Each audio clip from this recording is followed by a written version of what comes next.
नमस्ते, मैं संदीप कुलकर्णी आप सभी लोगों का स्मॉल वीडियो सेक्शन में स्वागत करता हूं। आज का जो टॉपिक है वो है removing foam filters after pouring from the sleeve. Foam filter को स्लीव से निकालना एक बहुत इंपॉर्टेंट फैक्टर है और कई बार हम इसे मिस कर जाते हैं, इसीलिए मैंने इस वीडियो को आपके लिए बनाया। जैसे आप यहाँ पर देख रहे हैं कि हम कई बार स्लीव इस्तेमाल करते हैं, स्पेशली डक्टाइल आयरन में हम ज्यादातर स्लीव्स का इस्तेमाल करते हैं और स्लीव्स के अंदर में मेटल के फिल्ट्रेशन के लिए हम एक फोम फिल्टर ऐड करते हैं। जब पोरिंग होता है तो उसके बाद पोरिंग स्लीव पूरी तरह भर जाने के बाद उस फिल्टर को निकालना बहुत इंपॉर्टेंट होता है और कई बार हम इस गलती को दोहराते हैं। जहां पर आप इस स्लाइड में देख रहे हैं कि फिल्टर को निकाला हुआ है, स्लीव से बाहर निकाल के रखा हुआ है। That is the right condition, right practice. कई बार क्या करते हैं हम कि इस फिल्टर को बाहर नहीं निकालते हैं और उसको अंदर ही रखते हैं, जिसके वजह से हमें काफी काफी मुश्किलों का सामना करना पड़ता है। उसी के ऊपर आज का एक वीडियो है। इससे राइट प्रैक्टिस की स्लीव को निकाल के फिल्टर को निकाल के स्लीव के बाहर आप रखेंगे तो ये बहुत अच्छी प्रैक्टिस है, इसे आप जरूर फॉलो कीजिए। और इसी के लिए एक वीडियो भी मैंने यहाँ पर आपके लिए बनाया है।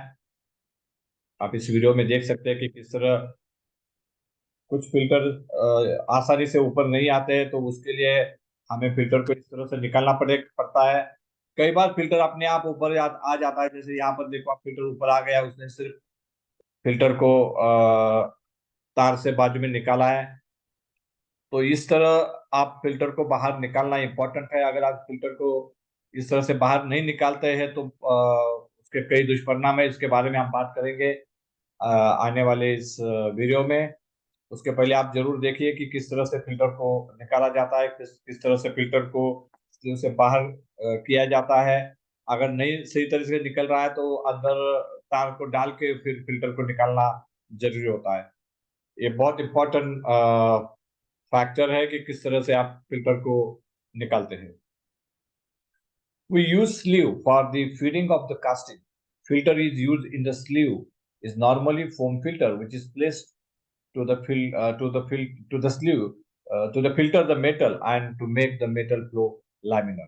तो हम स्लीव में फिल्टर को इसलिए डालते हैं ताकि मेटल का फिल्ट्रेशन हो और साथ ही में जो फ्लो है मेटल का वो लैमिनर तरीके से कास्टिंग के अंदर निकल जाए। स्लीव के बाद फिल्टर होके जो मेटल का फ्लो है लैमिनर बनाने के लिए हम बेसिकली इस फिल्टर का इस्तेमाल करते हैं। नॉर्मली हम फोम फिल्टर इस्तेमाल करते हैं स्लीव में। It is normal that when we pour the metal in the side sleeve for in the sleeve after sleeve gets filled in the foam filter should come on the top of the sleeve।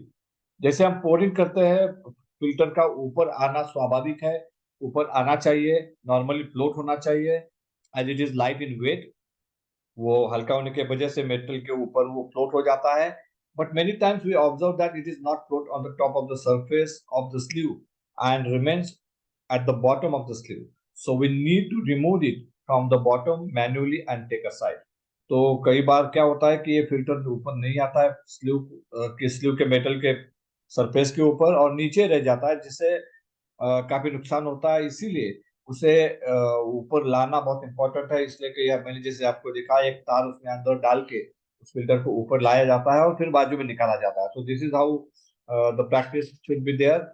If the foam filter is not removed from the sleeve after pouring, it will get jam as it at the bottom of the sleeve due to slag inclusion and the metal। तो अगर हमने इस filter को बाहर नहीं निकाला तो ये क्या हो जाएगा, बॉटम में जाम हो जाएगा because of this slag and the sand inclusion and the metal. तो इन सारी चीजों के वजह से अगर ये फिल्टर अगर बॉटम स्लीव के बॉटम में जाम हो जाएगा तो क्या होगा, स्लीव का जो बेसिक इंटेंशन है तो feed the metal to the casting till end, तो वो खराब हो जाएगा या खत्म हो जाएगा। Because this filter will act as a choke between the connection of feeder and the casting।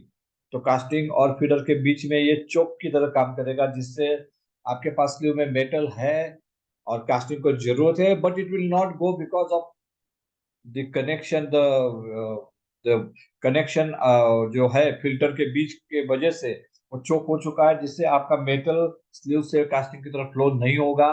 तो ये बहुत ही डेंजरस सिचुएशन है।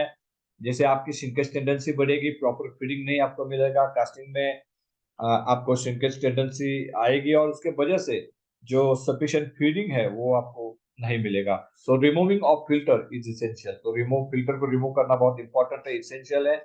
ये बात आप ध्यान में जरूर रखिएगा। अगर ऊपर भी अगर फिल्टर है तो वो भी कहीं ना कहीं वो चोक करेगा, मेटल को ठंडा करेगा, और उसके वजह से जो फीडिंग टेंडेंसी है, फीडिंग इफिशियंसी है, वो कम हो जाएगी, जैसे आपके कास्टिंग में सिंके जाने के चांसेस हैं।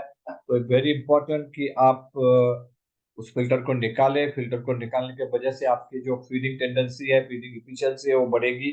अगर आप फिल्टर को नहीं निकालेंगे तो definitely it works as a choke, and उससे आपका जो फीडिंग की इफिशियंसी आपकी स्लीव की है वो कम हो जाएगी, और आपको श्रिंकेज टेंडेंसी दिखाई देगी। तो ये इम्पोर्टेंट फैक्टर है, जरूर इसे ध्यान में रखिएगा। आपके रेफरेंस के लिए मैं फिर एक बार इस वीडियो को चलाता हूँ, जिसमें आप देख रहे हैं कि किस तरह से फिल्टर को निकाला जाता है, किस तरह से फिल्टर को नीचे से ऊपर निकाला जाता है, और बाद में अगर बाय डिफॉल्ट अगर वो फिल्टर ऊपर आ जाता है तो ऊपर आए हुए फिल्टर को भी आपको स्लीव में से बाहर निकाल के पेटी के ऊपर रखना है, ताकि जो फीडिंग इफिशियंसी है वो 100% आपको मिले, जिससे आपको फीडिंग की कोई इश्यूज ना आ जाए। और इसी उम्मीद के साथ कि इस वीडियो से आपको काफी लाभ होगा, काफी फायदा होगा, मैं इस वीडियो को खत्म करता हूँ। आपका बहुत बहुत शुक्रिया। Thank you very much.